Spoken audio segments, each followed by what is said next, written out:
ser o nome do Senhor. Escuta essa história.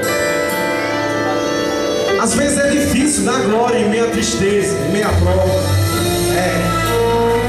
Mas tem uma coisa, fica tão gostoso no estreito. Aleluia. Você fica bem pertinho de Deus. Um dia o inimigo se encontrou com Deus. Olha, crente. E os dois começaram a conversar. E o Senhor lhe perguntou e disse: ei, Satanás, tem visto meu servo Jó?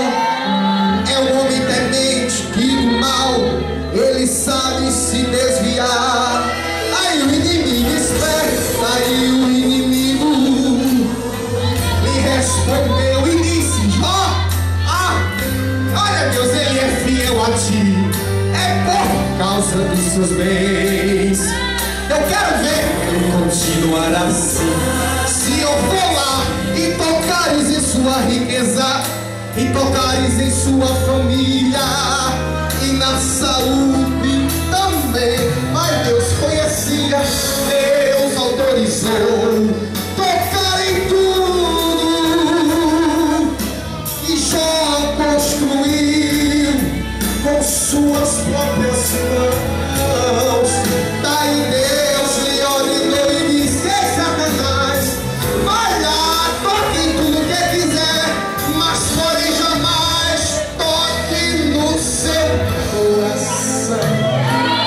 No teu coração ninguém não toca enquanto Deus não permitir. Aí começou o sofrimento de Jó.